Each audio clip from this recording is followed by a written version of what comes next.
అందరికీ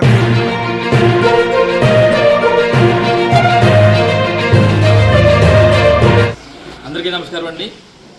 మరి నిన్న మా నర్సీపట్నం రూరల్ మండలానికి సంబంధించి వేలుగుడి పంచాయతీ అప్పన్నపాలెం సంబంధించి మా పార్టీ లీడర్ మరి సుర్ల నోకరాజు సంబంధించి చూసాను.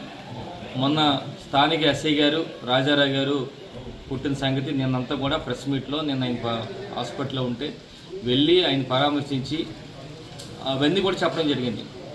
దీని మీద డిఎస్పీ గారికి ఎస్పీ గారు కూడా కంప్లైంట్ చేస్తామని కూడా చెప్పడం జరిగింది.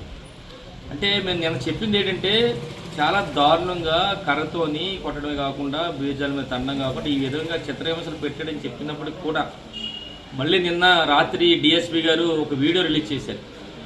ఇలాగా స్థానిక మాజీ ఎమ్మెల్యే గారు ఒక తప్పుడు ఆరోపణలు చేస్తున్నారు, గతంలో కూడా కొన్ని ఆరోపణలు చేశారు, ఇప్పుడు తప్పుడు ఆరోపణలు చేస్తున్నారు, ఒక మంచి అధికారి మీద చేయడం ఇది కరెక్ట్ కాదు, మీకు కావాలంటే మీరు మీ లాయర్ గారు ప్రెస్ వాళ్ళ సమక్షంలో మీ సీసీ ఫుటేజ్ ఇస్తామని చెప్పడం జరిగింది.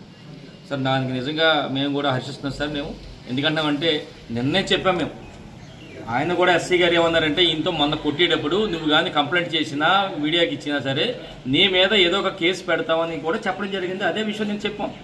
మాకు తెలుసు, మేము ఎప్పుడైతే మీడియాకి నేను చెప్పామో ప్రభుత్వ అధికారుల మీద కంప్లైంట్ ఇస్తారు, వాళ్ళ చేతి ఇప్పిస్తారు, ఎఫ్ఐఆర్ కడతారని కూడా తెలుసు.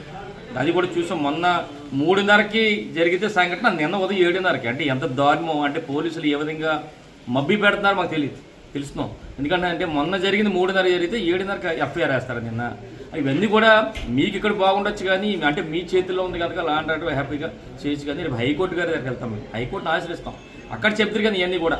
అయితే ఏదైతే మరి డిఎస్పీ గారు మాకు మీరు రండి, మీ స్టేషన్కి రండి, మరి ప్రెస్ వారిని తీసుకురండి, సీసీ ఫుటేజ్ చూడండి అంటున్నారు.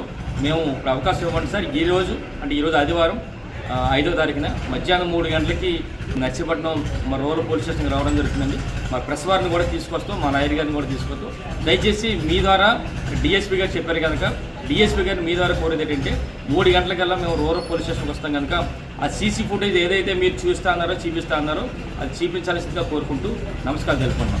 ఈరోజు మధ్యాహ్నం 3 గంటలకి నర్సీపట్నం రూరల్ స్టేషన్కి వస్తాం కనుక దయచేసి మాకు సహకరించాలని చెప్పి, అంటే మీరు చెప్పిన దాని మీద వస్తాం కనుక దయచేసి మాకు 3 గంటలకల్లా అక్కడ సీసీ ఫుటేజ్ చూపించే విధంగా చేయాలని చెప్పి నమస్కారం తెలుపుకుంటూ సెలవు తీసుకుంటాం.